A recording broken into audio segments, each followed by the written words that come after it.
Oh, man. Let me tell you.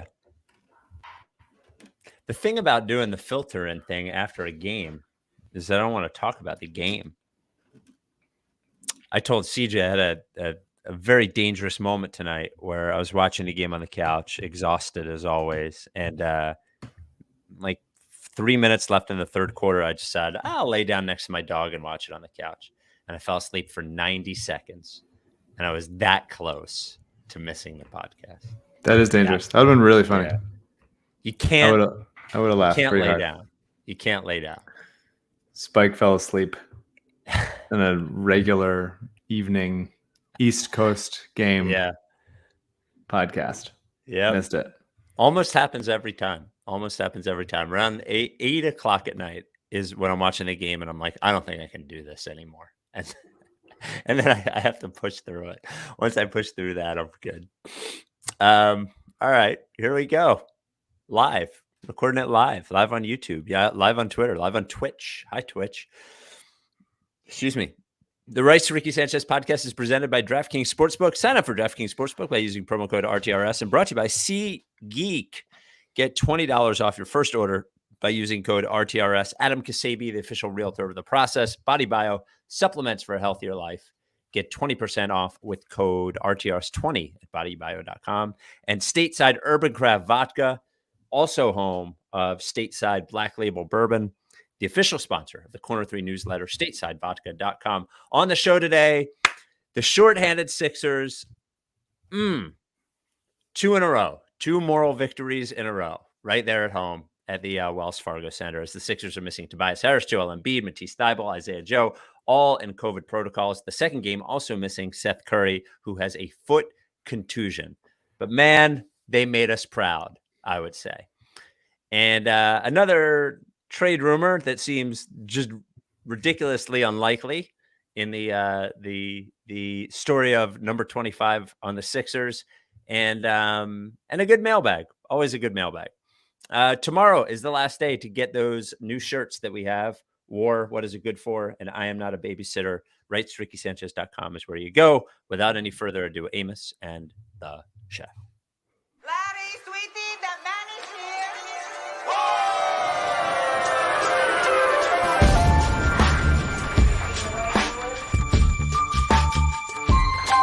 Say the name. I say the name. I say the name. We were right, y'all. We were right. Even when it went wrong, we were right. We was right, y'all. We were right. So say the name. Say the name. We were right, y'all. We were right. Even when it went wrong, we were right. We were right, y'all. We were right. So say the name. Say the name. Say the name. Say the name.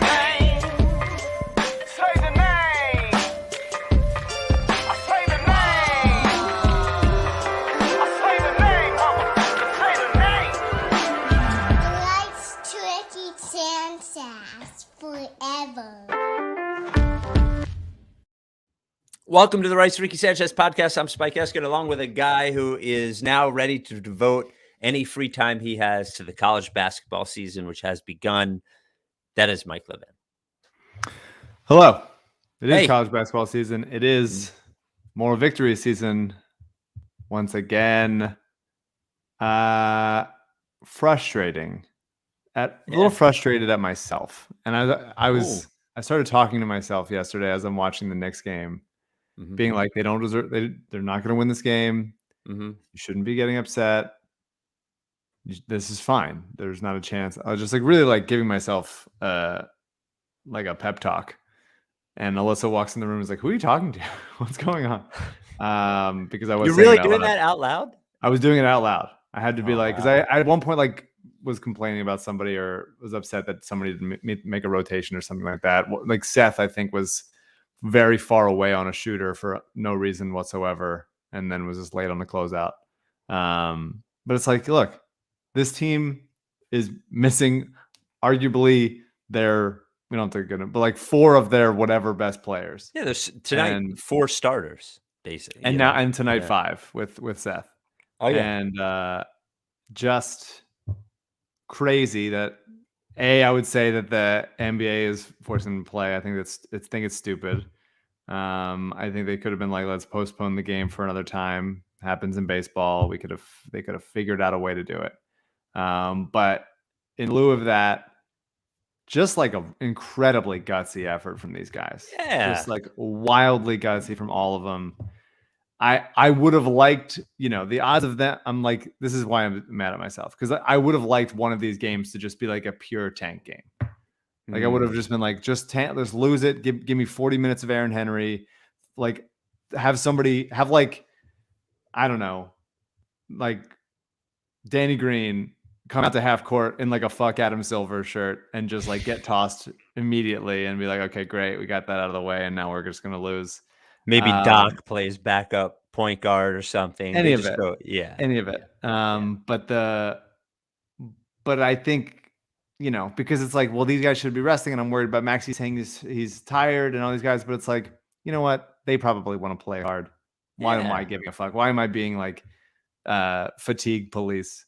That's no fun. And I think that the gutsiness of these two games of playing as hard as they did and playing two good teams as close as they did, I think it's going to matter like for morale as the season goes on. And they showed a lot. And I think the Wells Fargo Center was frustrated and pissed off that they lost both games, but you got to tip your cap to everybody Korkmaz played 45 minutes. He shot 2 of 18. He just kept shooting, man. And I love it. I love him for it. I love him for shooting as much as he did. Man, but it would have been nice if we're going to lose both these games. It would have been nice to get like a rest game in there for some of these guys. But I guess Seth got one. It doesn't fucking matter. They played hard. I love them. Good for them. Yeah, a Starks-esque 2 for 18. Somebody's got to shoot it. He was bound to have a game like that, and of course, it happened in this game. But I was remarkably proud, I would say, but also both games had a chance to become that game that you're talking about. Not that they're tanked, but it became both games had a real chance to become the game that got out of hand. The Bucks went on a run in the second quarter and then went on a run in the third quarter, and the Knicks seemed to be pulling away. And I was resigned to the fact that I was like, all right, they're going to lose by 13 or something. Yeah. Like they're going to be down 21 with 2 minutes left, and they're going to lose by 13. And the fact that they battled back is just, I thought tonight, I thought it was truly unbelievable. I mean, I think those minutes are important this was different than the game that Maxey had last year against Denver. I thought in that, I don't know, like they never really had a chance in that game, but this game they really had a chance. And I think games like this are important for Maxey. It was important for Paul Reed, like Paul Reed going up against Giannis and getting a couple of huge blocks, and even Charles Bassey getting to a fucking game. At the end of it, I'm glad they did what they did. And I think, yes, tired, yes, need some rest. But all in all, I think that games like this are important. I'm glad they showed up for them. Yeah, they're a ballsy team, man. They got a lot of like just Niang. We can go play by play, but like they could have won both of these games. This wasn't like this is a good team, kind of just sleepwalking through the game. Like they got in the mud with everybody, and like some weird shit. I feel like in the Knicks game, there were like 5 or 6 shots that just rimmed out for the Sixers that would have changed the game. And in this game, like fucking Shemi Ojale was 3 for 3 from beyond. Grayson Allen couldn't miss. Like they're good. Milwaukee's a good team, and they've been struggling. And obviously they have Giannis and Jrue Holiday, and we have not our guys. But I think some calls didn't go our way tonight, which is fucking frustrating. And like when the refs feel like they're against you on your home court when fucking we're already missing 16 guys. So that was aggravating. And it would have been nice to win one of these games. It would have felt really like the wind at our backs, number 1 seed, even in spite of all that's going on this year. But I agree with you. Still a lot of good shit to feel good about. Let's start with Maxey. He's incredible. The shot is real, like legitimately real. Like it's not, come on, he's not going to be in a 3-point contest anytime soon, but the shot is an absolute weapon. He took 9 threes tonight. I think that's huge. He took them off the catch. He took them off the dribble, sidestep. They're playing it. The defense is mindful of it. He was 4 of 9 from 3. He's incredible, and he got to the rim a lot. He finished.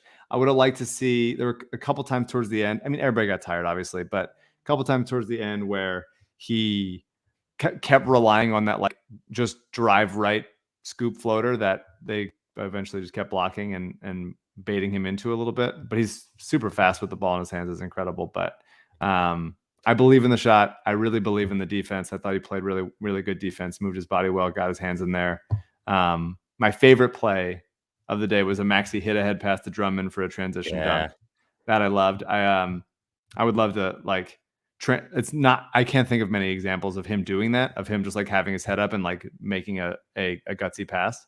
And I would love that to be more of a staple of his game. I obviously love, like, both of the Ball brothers do that all the time. I would love to see Tyrese do some more of that. I was watching the game as I'm in a Zoom writer's room, and I'm on this computer in this exact position, and the TV is behind the computer. So I'm like watching it like this. It's not great. Don't hire me. But I am, I did at that point, like, did like a fist pump on that play that I like transitioned into a yawn. I was like, like a stretch fist pump, the normal. I'm sure I played it off really well. Yeah. But I thought he was great. I thought he contorts his body so well in tough, weird spaces. He's 17 points in the first quarter. He's excellent. And before you go, I just want to say, like, thank you. Kornblau said it on Twitter, but it's just like, thank you, Mike Muscala. Yeah, like, for hitting that shot. There are so many, like, magical, ethereal, otherworldly outcomes and circumstances that happened for this team over the last 9 years, that went bad.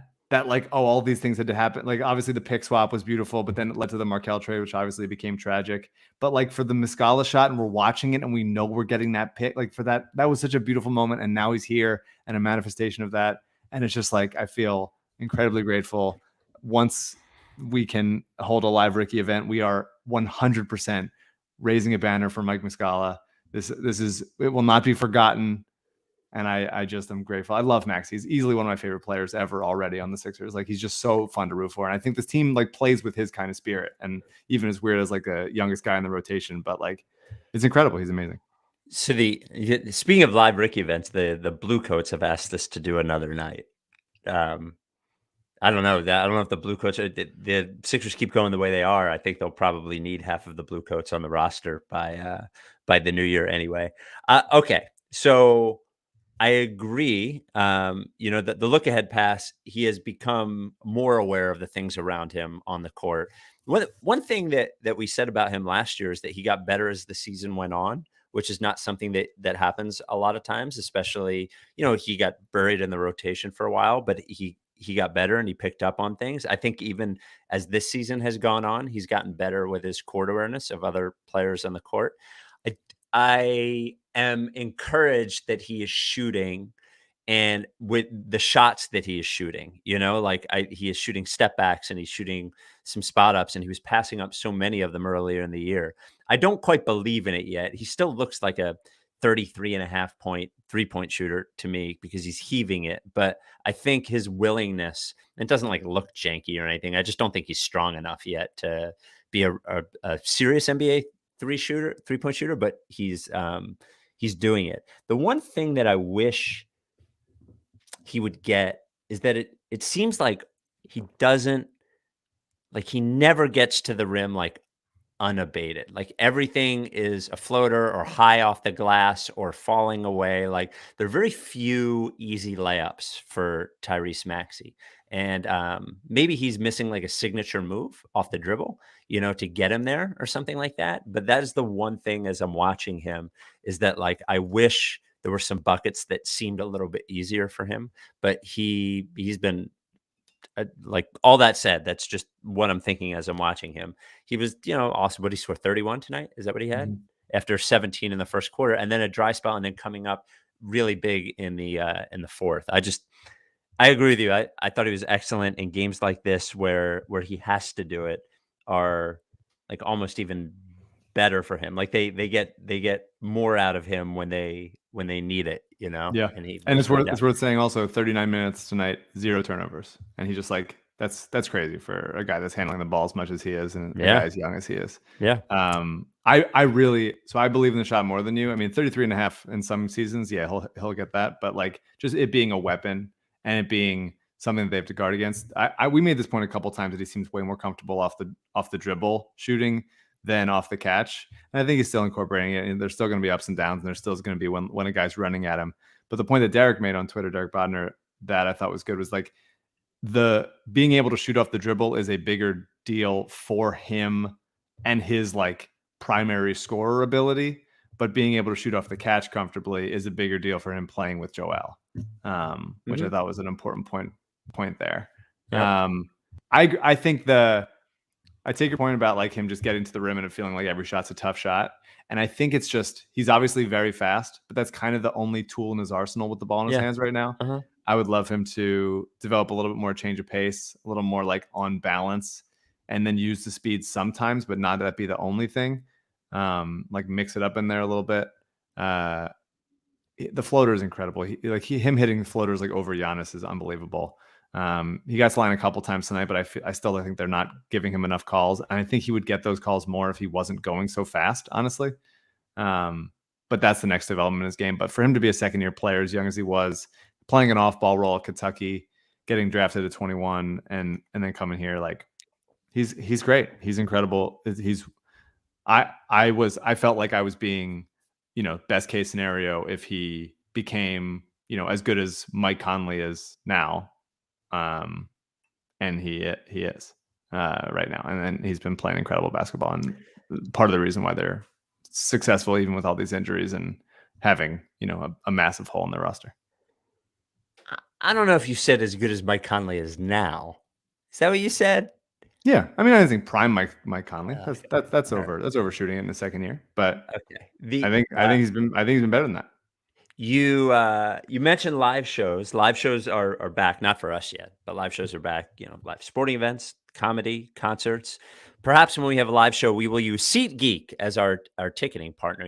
Seat Geek is the only thing you need to buy tickets. I've mentioned you go to buy tickets sometimes, and like you Google the event, and the first 7 listings are like all these different ticket platforms. You don't know where to go. You don't know what a good price is. You only need one.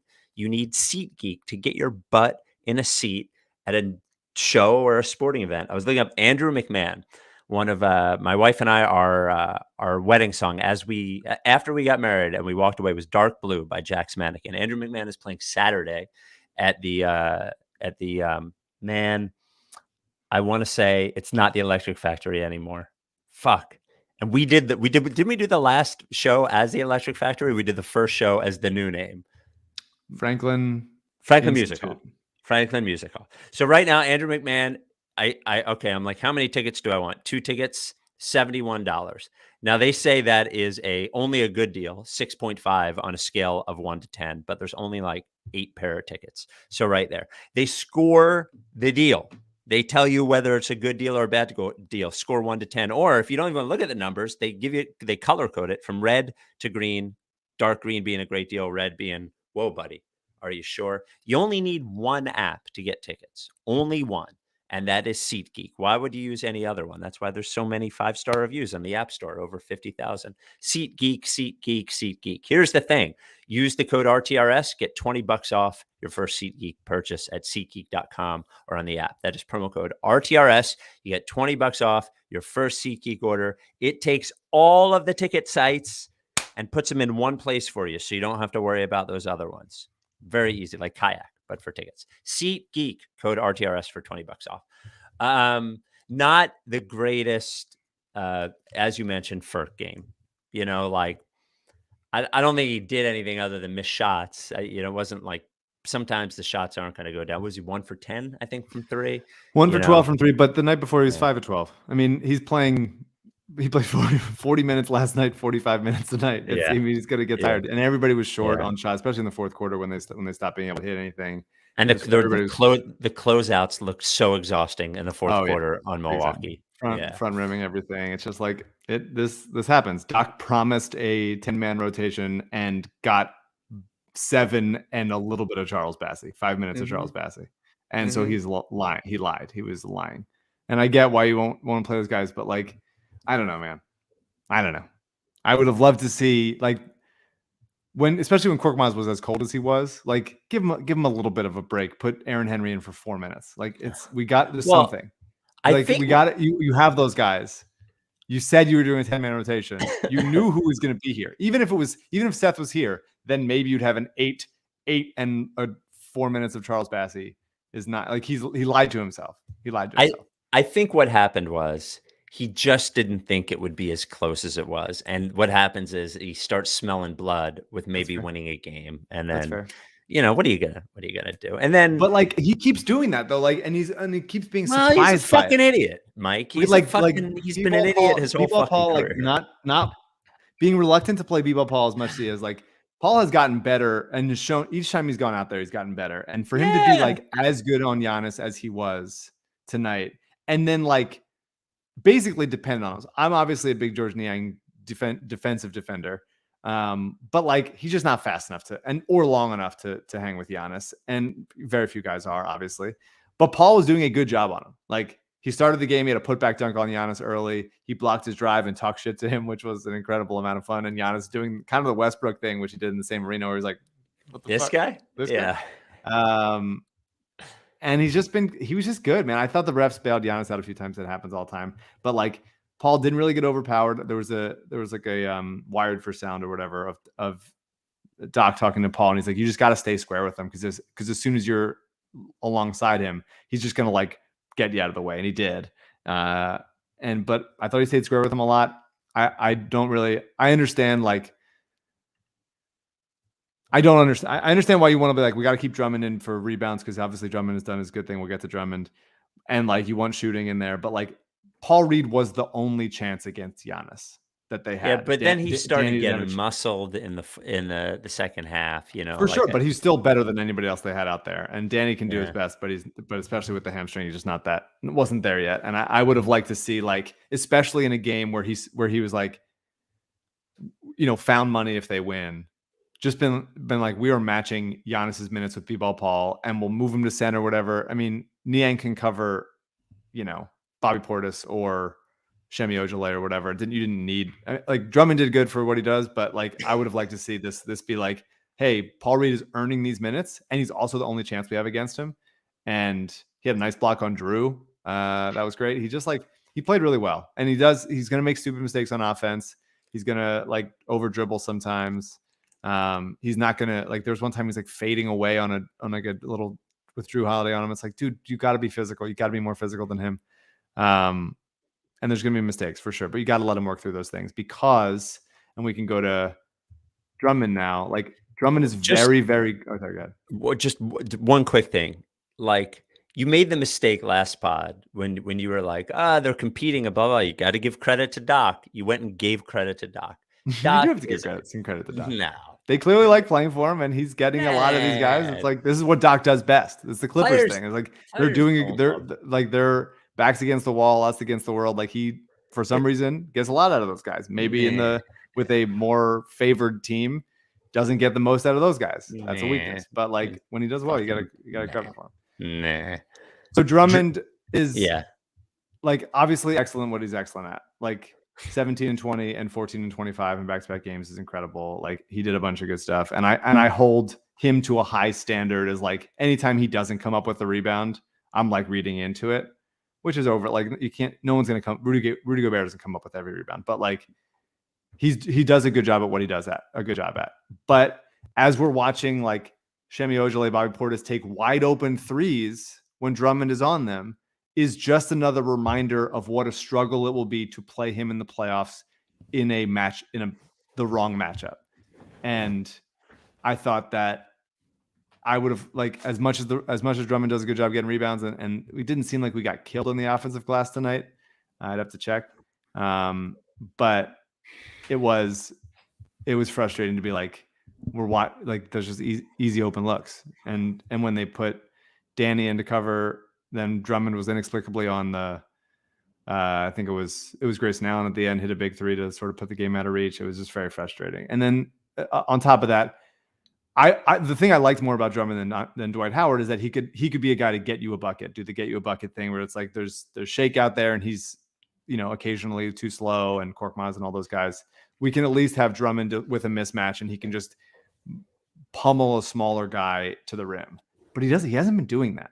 He's been doing great at the stuff he does great at. Like I'm not, this is not an anti-Drummond rant, but it's just like he plays so fucking small in the post when he does like up and unders and stuff with like some six, like George Hill on him or whatever. And then he does like a wraparound pass under the basket like he's Shake, and he threw like 3 passes to right to the other team. And it's just like, bro, be very big, and like don't get off balance. And it seems like he's too busy like clumsily falling over than just like realizing that he's as big as he is and has a mismatch. And that's disappointing to me. Like if he's gonna give up threes, that happens. You mix it up, but like he's gonna get those offensive rebounds. He's doing great on that level. Like it's the pros and cons, but you got to be able to at least get a mismatch sometimes. And Drummond, the last like several games, has not done anything with the mismatch whatsoever. Well, he's a minimum contract player who couldn't get on the court during the playoffs for the Lakers last year. And he's a backup. Like I know his name is Andre Drummond, and he's been like charming kind of. The story of Andre Drummond, for my reaction, expectation, and then reality, has different player than Dwight Howard. But this process has been exactly the same to me. Has been like, oh my God, why the fuck did we do this? And then, 10 games into the season, you're like, well, we have the best backup in the NBA. And then we're just gonna, if we're lucky enough to have made the trade into the playoffs and we have expectations, I just don't think he's gonna be playable. I think what's good about the last couple of games with somebody like Andre Drummond is that you can play him 35 minutes a game, 30 minutes a game, and maybe steal you a win and get 25 rebounds in a game and all that kind of shit. But like when push comes to shove, he's a minimum contract player that couldn't get on the court during the playoffs last year. Yeah, I think he'll, after this season, he will rehabilitate himself and be able to get like a mini mid-level or something part of a mid-level and get signed to like a solid deal for someone. I don't think his skill set is a minimum contract, but he just has a significant amount of weaknesses. Like it's straight up he does. I think he doesn't get enough credit for. I think he sets pretty good screens, probably better than Embiid does, and allows shooters to get open more and allows drivers. Like that's helpful. He's not an unhelpful player. Oh, he sets much better screens than Embiid does. Yeah. Much better. Yeah. But I think to your point, the sequence, even though like Dwight and Andre's styles are different and their strengths and weaknesses are somewhat different, like it's going to net out the same, where they're slightly unplayable in the playoffs. They don't give you a different look in the right environment. He can eat more innings than Dwight can. And I think he's a more versatile player. I would like him to be able to like punish a mismatch here and there and go up stronger. Come on, man. Like there's a couple sometimes it looks like his knees are like just gone. And I was like, come on, be bigger than everybody else. And there's he had a couple huge tip-ins tonight, like cleaned up the glass a lot. And that's been a weakness for the last, few weeks. But, you take the good with the bad for now. And that's why I'm happy and excited to see B-Ball Paul earning spot. Like he's doing active things. He's not perfect, but he's faster than everybody else in the court. He's faster. He tries hard. He gets offensive. He gets loose boards. He's just like, he deserves to get a shot in playoff time when Drummond is a bad matchup. I'll say it every podcast until I die. Call him by his full name, Basketball Paul. Yeah. B-Ball Paul was great. And, I would say one of the funniest moments of Shake Milton's career is, there's 4 minutes left, whatever it is. He has the ball in space against Giannis and he like passes it away. And well, that's because Drummond had a mismatch underneath. No. He wasn't even posting up. I know the player you're talking about. He wasn't posting up. He wasn't doing anything. So then it was, I'm not blaming him. I think it was funny. Reggie Miller goes, and for some reason I'm paying attention. I pay so little attention to announcers. I cannot explain to you. Like the crowd, I don't hear the announcers. I don't know why. But Reggie Miller goes something to the effect of like, are you going to do it or aren't you going to do it? Like Shake. Like he challenges Shake. With the ball gets. Yeah, the ball gets back to Shake. It's almost as if Shake hears him, tries to challenge Giannis, and just throws up. just the prayer of a lifetime. It's just Opposite not- hand going the wrong way was an odd choice. Yeah. But other than that, I thought he played really, really well. Yeah. He got to the rim Yeah. a lot. I think he's been, we talked about it last pod where he's not doing the like shake drive directly into someone and then like sort of fumble the ball into their crotch, like, and not get a call and then look at the ref and be upset. I think he's done a much better job at sort of like craftily moving the defender back on a drive while keeping the ball protected, not allowing them to strip it, and then going up for the open look when the defender's still moving backwards because he's long enough to be able to hit those plays. He's attacking off the catch maybe a little bit more than I'd like. Like, when the ball swung to him, he's doing that thing that Ben used to do where his momentum was already sort of going at the rim before the ball got there, like giving away the idea that he'd even shoot it. And I thought that was it's been odd to see because he is a good shooter, but they are still collapsing on him. He's still getting like a step ahead kind of thing. But I thought he was great. In both games, in the fourth quarter, you see his weaknesses, just like you see Korkmaz's weaknesses, just like you see Niang's weaknesses where they're too slow with the ball. And when the defense tightens up, they're just not able to get by people. Like Drew tightened up on him and took the ball a couple times. George Hill, same thing. But I thought Shake generally was a great game tonight for him. And in that little middle distance, he's a really, really nice player. He's gonna have a long career. I'm just happy he's better than he was last year and more seemingly like settled in his role. Shout out to my friend Kenny who texted this to me today after I noticed it. After it was, first of all, George Niang, and this is not what I'm talking about, but George Niang, I love how he talks shit to either the bench or the fans after, I would say, almost every three-pointer. Every time. Yeah. Every time. Every Huge time. balls on that guy. Yes.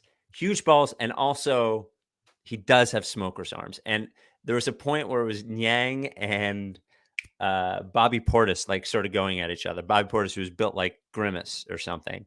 And I just felt like I was watching like YMCA middle-aged basketball out there with the bodies on those two guys. But Niang, I would say Niang is too thick to have smoker's arms. Would be my smoker's arms. There's a more noodly quality to them. Yeah. That's a good point.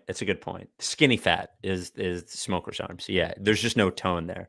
Niang is going to be a crowd favorite around here until he gets abused in the playoffs. But for now, he will be a fucking crowd favorite. And I do love how much shit he talks. It's talks amazing. so much shit with shit. He played really, was missing shots and airballing some shots in the Knicks game. Then he comes back out here. He had a couple still big plays in the Knicks game to get 15 points by sheer will, basically just getting to the rim. And Clyde on the Knicks broadcast being like, how is he getting by people?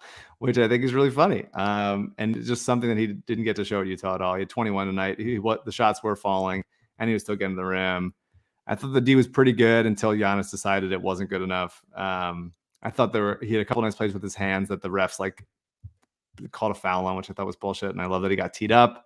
I love when like a mediocre player gets teed up. I think that's always fun for me. When it's like, am I allowed to do this? Am I allowed to be this upset? I think that's cool. He does a really good job of like dipping his like very thick shoulder into the defense to like create some space on those drives. And that just, he's hard to get around. He's just a thick dude. He had that coast to coast finish. Yeah. His big blubbery self just like clumping around. Good for him, man. Yeah. I love him. We care about your immune system here at the Ricky. Do you care about people's immune systems? I fucking care. Deeply. I care about their immune system. I care about your health. Two things that Body Bio is going to help you out with your immune system is your hydration. They can't help you out. Well, they can help you out with sleep. But you got to sleep on your own, right? You got to exercise. You got to do all that shit. You got to eat right. Here's two things that they can help you with: hydration, vitamin C. Hydration, they have E-Light. Hydration is important for health. Sleep and hydration are like the two things. What E-Light does is you take a little cap of E-Light, and there's no sugar in it, no artificial colors, no flavors, no nothing. It doesn't taste like anything. You put it in whatever you're drinking, one cap of it a day. It makes sure you're hydrated. For somebody like me who's getting cramps in my calves and my feet and my legs all the time after I ran, it got rid of it. So that's E-Light. That's the first thing. And the second thing is people take vitamin C supplements all the time. They put the powders in the drink, whatever. You're pissing out all of that. You're pissing it out because the vitamin C that you get in those things is water soluble. So what Elite did is they made liposomal vitamin C. And what it does is like your cells are made of lipids. So they put the vitamin C like in the lipid. So it doesn't release until it gets to your cells. So your body absorbs more of the vitamin C. So when you look on the bottle and you see how many milligrams it is, that's one thing. The other thing is how much is your body like absorbing. And with liposomal vitamin C from Body Bio, it's absorbing more. Elite, try it. Liposomal vitamin C, try it. Just try it. Try it for me. To try it, get 20% off of any order at Body Bio. Of those two things, anything. BodyBio.com with code RTRS20. See, Body Bio is locally owned, locally operated, family-owned company. They're legit. They are supporters of the Ricky. Shout out Body Bio, code RTRS20, bodybio.com for 20% off any order. We miss anybody? I feel like there's obviously somebody that did. Danny. Oh, yeah. Danny. Man. Had a nice pull-up early tonight. Pull-up 3 early tonight. He's running in the most Danny way possible with the hamstring. And I'm watching him run. I'm trying to think about how do I run when I look like that? And it is the morning after I'm like hungover and also ate too much the night before. And I'm just struggling through to get to the other side. That's how Danny looks when he's running. I thought Danny played really well tonight. No.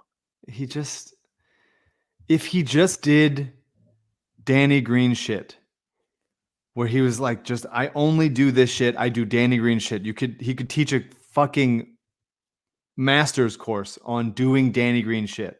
Then he'd be great. But he's trying to do like movement shooting, like he's Korkmaz, and he's like dribbling in transition through traffic. And he's just like, you're Danny Green. You are the prototype of Danny Greenness. Don't do other shit. This is what you do. You do Danny Green shit. When you're trying to do other guys' shit, you're going to suck at it.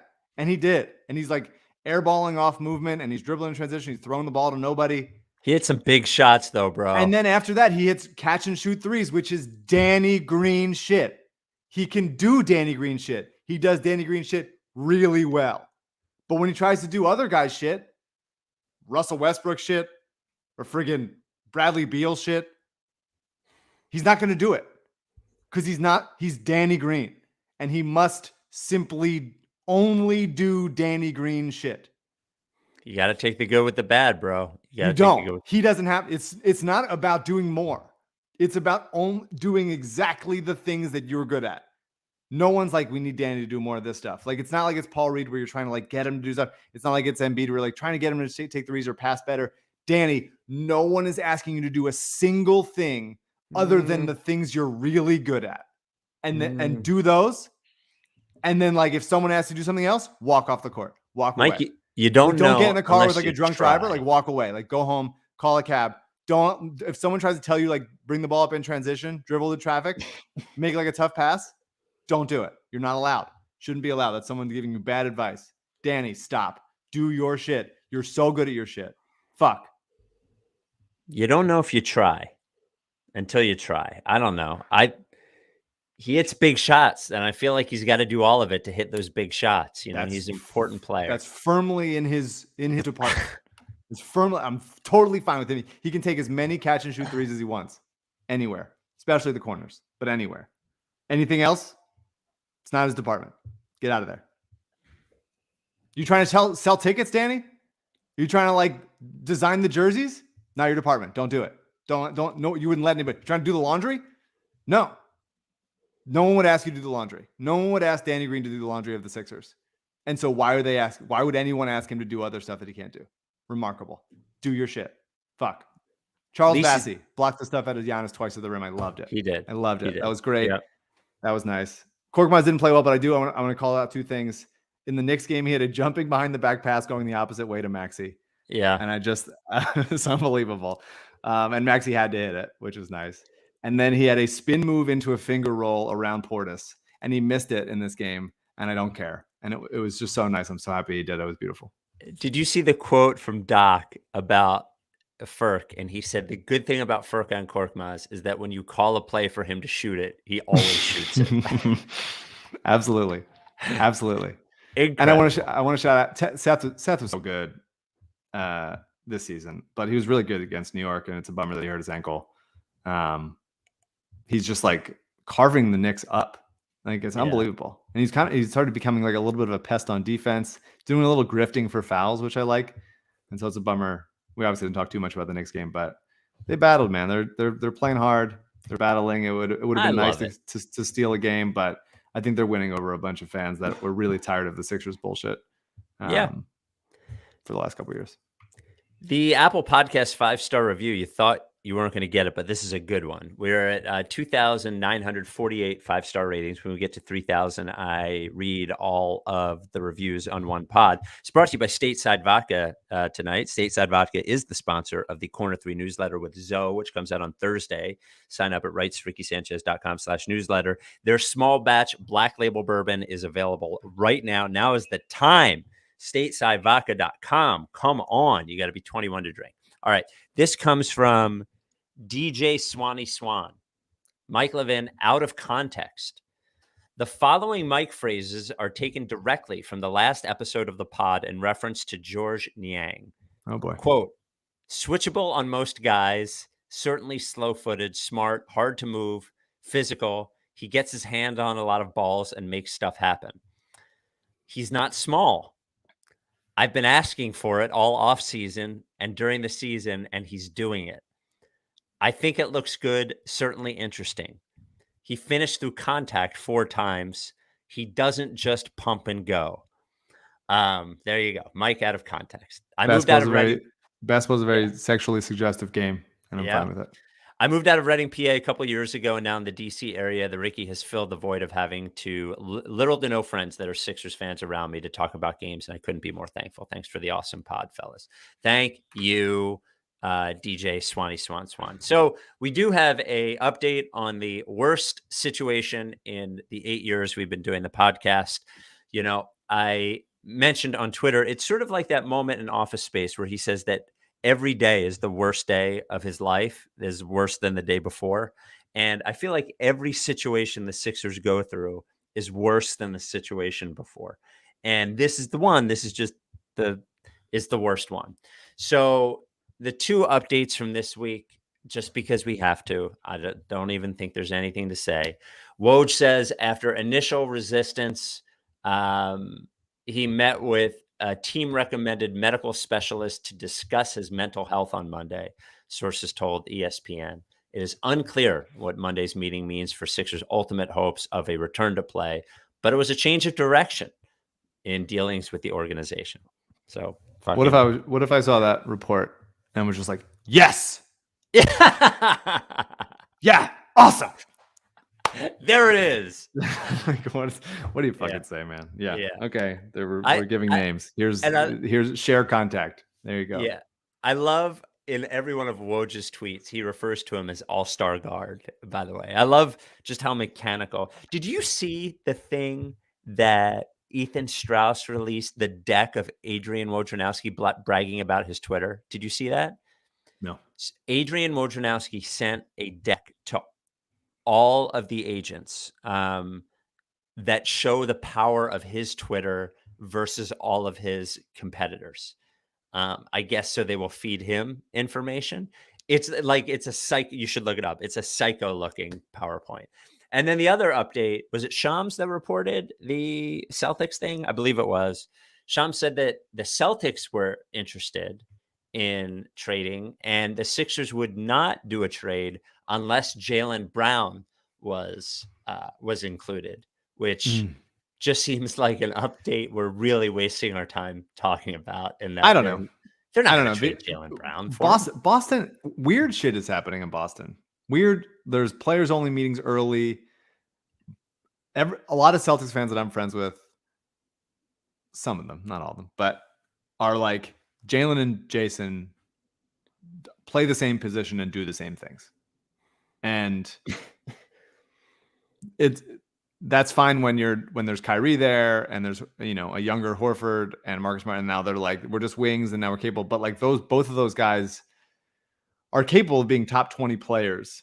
And I don't know if either of them is going to get there playing on the same team, doing the same shit.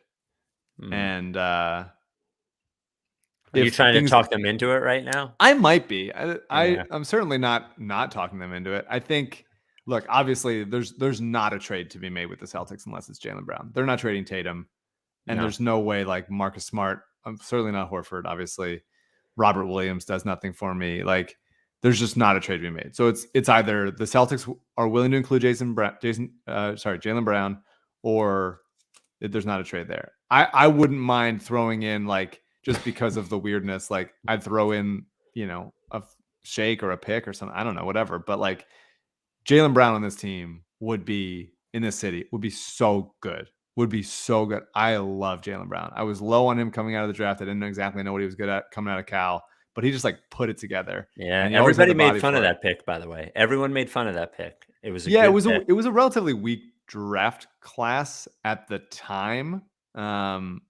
At least like it was, Simmons, Ingram at 1-2, and then it was like a big drop off. But he's really put it together, and he works his ass off on defense. And the Sixers have plenty of guys that can just like make the extra pass. I'm like, that's if Jaylen is a little tunnel vision, like that's totally fine. He can get to the rim, he can score an ISO. The shot has become really good the past few years, really good. He's not as good of a defender as Simmons is, especially not as much of a team defender. But one-on-one, he can lock guys up pretty good. Good in transition. I think his reputation as a defender is better than the reality when I watch him as a defender. I think that might be true for sure. Yeah. But like with him having to be like with Matisse and Embiid, like he'd be fine. He'd be totally fine.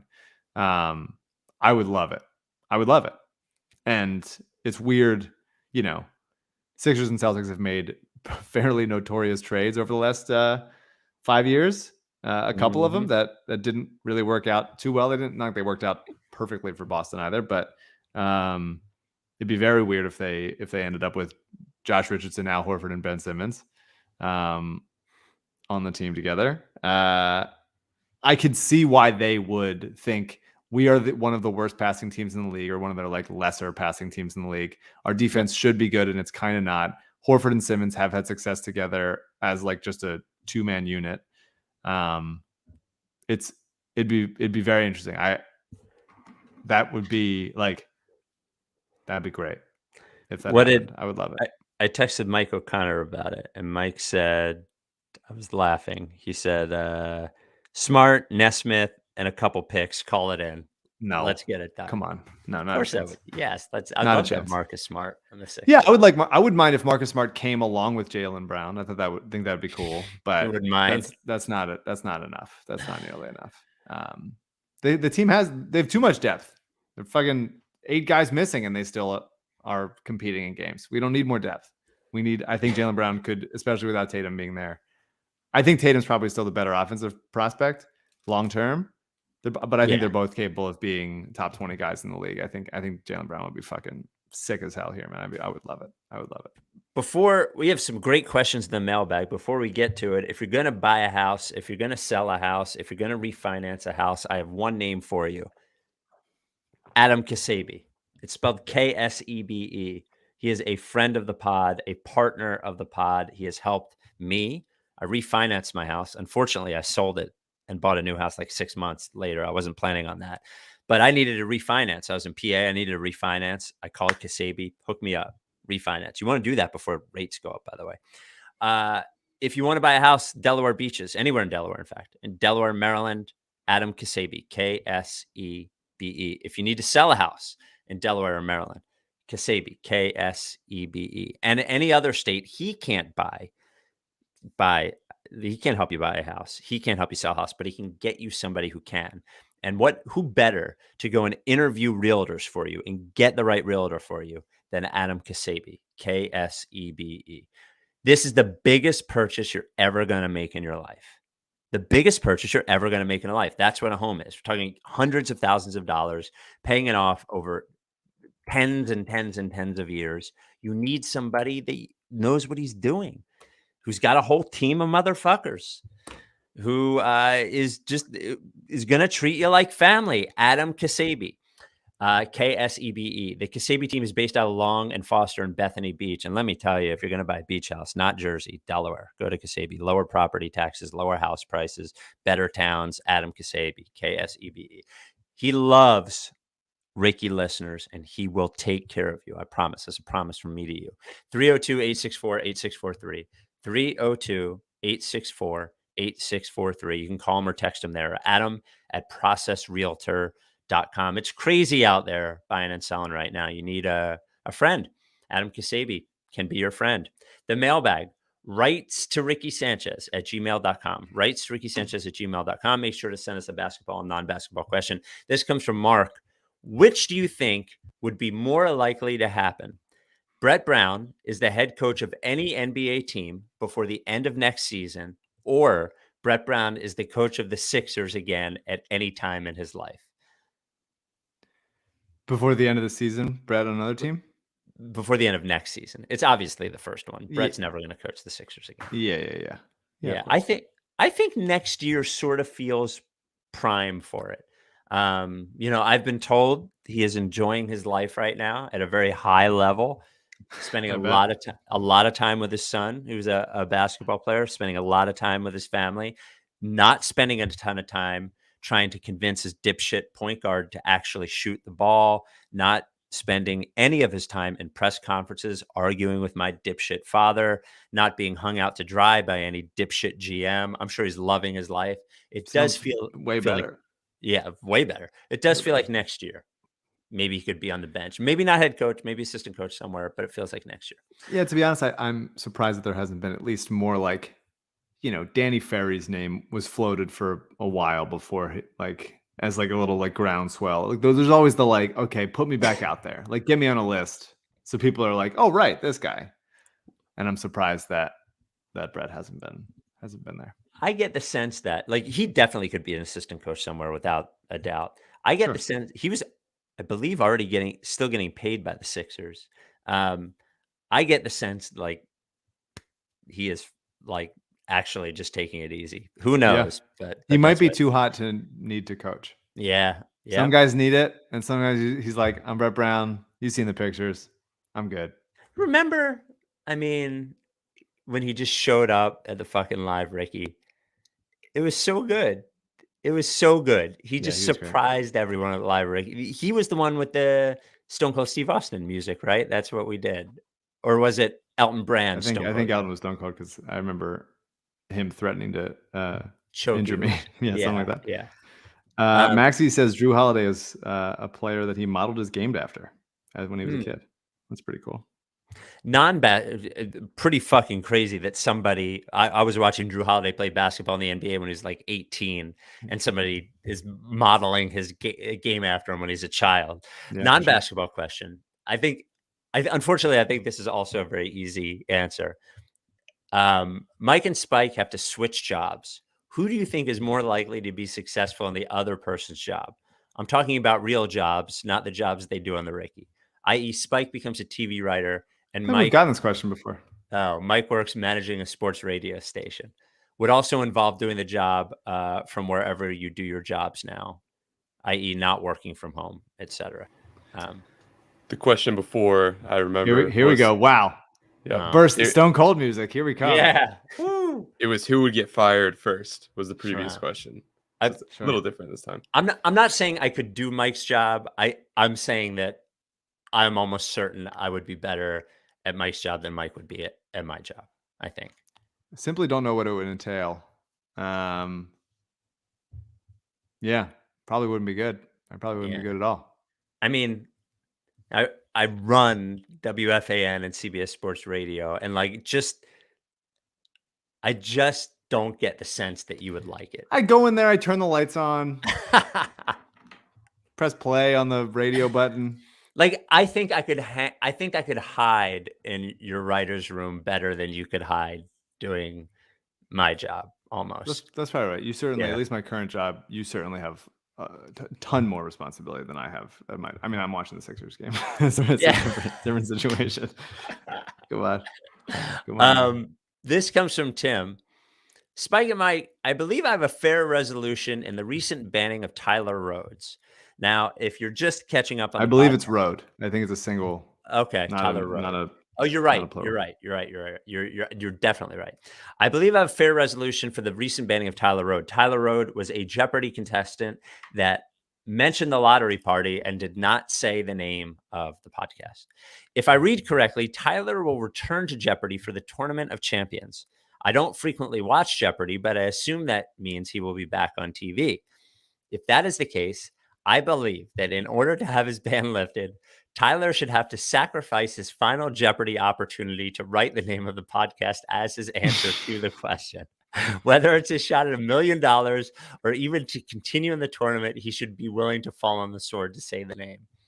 Would be the greatest moment in the history of the podcast, I think. Can you even like? I think that I don't want him to sacrifice a chance to keep going because that's too much to ask. But could you fire a RTRS or a TTP or something in the corner of the screen? Are you allowed to like write like non-answer stuff in the answer? Could people you? do? I've seen people do like designs, little like type of thing. Basically what I want is like the guy who did the John Gonzalez electrician at the practice facility hiding TTPs. I want you to do that on the Jeopardy final answer. Yep. That would be great. Hiding a TTP in there. Man, am I allowed to? I'll just say first name. Chris was the electrician who did that. I mean, just the most psycho shit that's ever happened. Hiding TTP in the new Sixers practice facility. Not in one place, just all over the place. And we had nothing to do with it. Nothing. Did not ask him to do it. Only found out afterwards. Honestly, probably would have told him don't do it. Would have begged him not to do it. This comes from Mike. Basketball question. Is B-Ball Paul's game more similar to TJ, hustle and heart, or Jonathan Simmons, ants in the pants energy?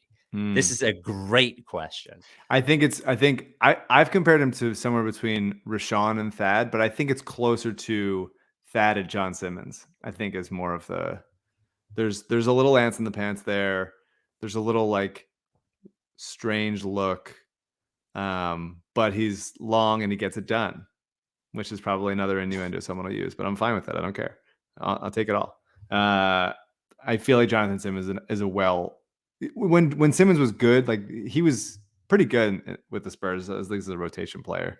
And Rashawn is much more powerful regularly.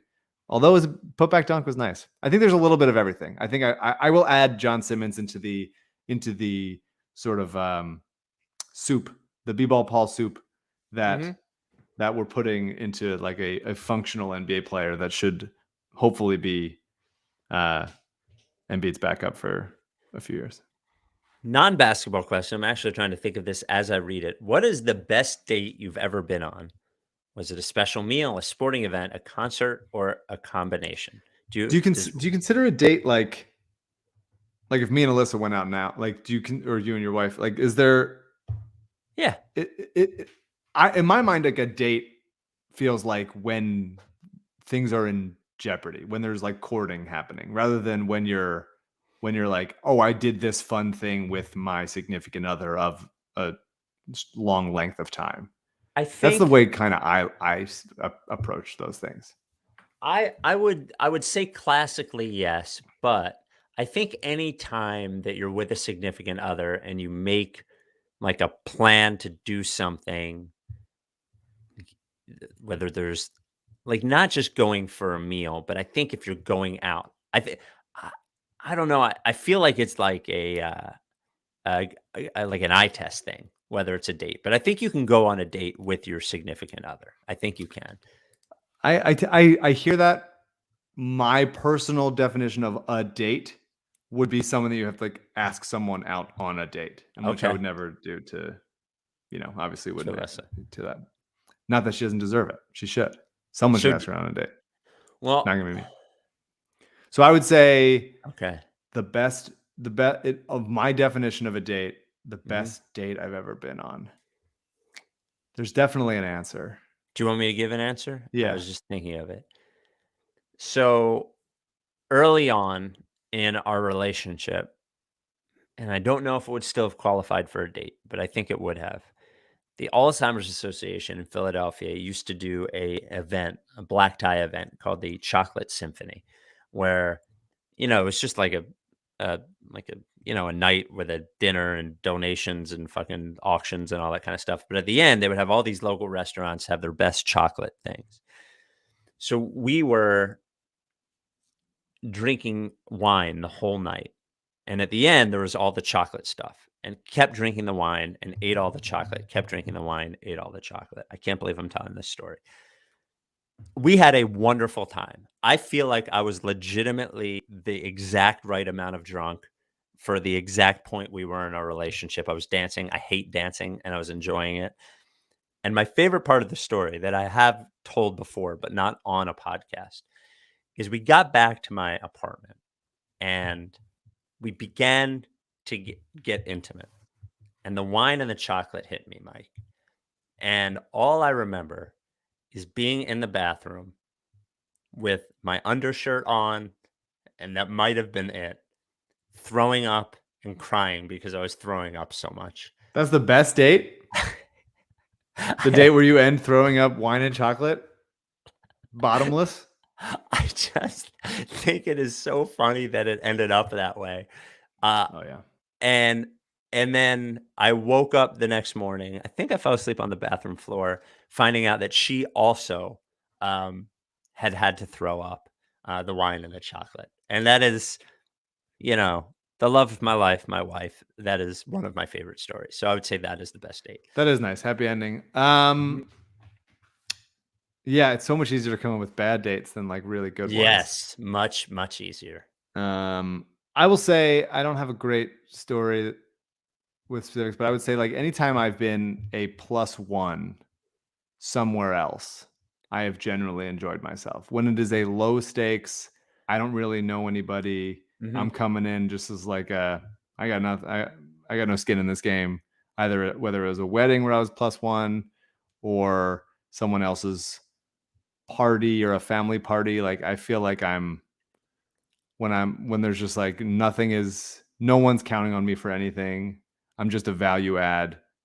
It's just everything I do is gravy. And so if I like clean like some dishes or like a plate or like help somebody out of a car, or it's like, oh my God, what a nice thing. It's like, oh, that's a nice thing.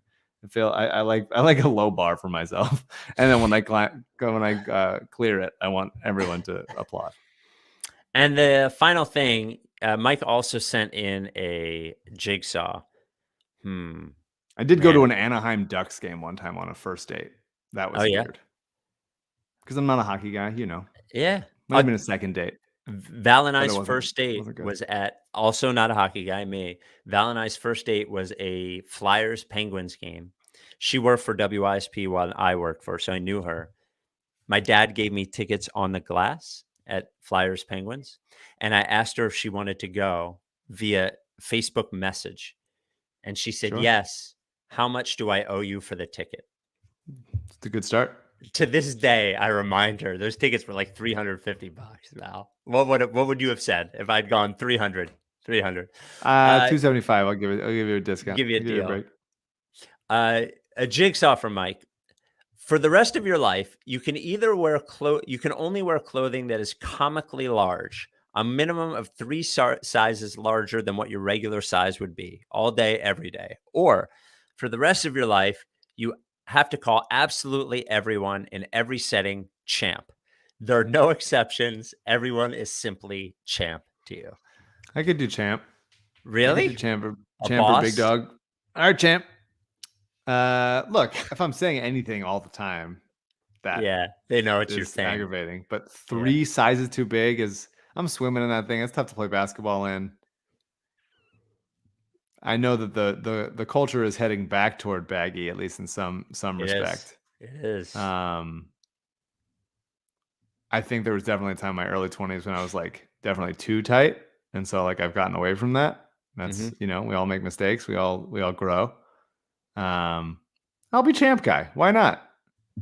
And I'll do like a little bit of like maybe even like I'll like shuck someone on the chin as I say it, like a soft champ to my male friends. All right, we'll be back this weekend.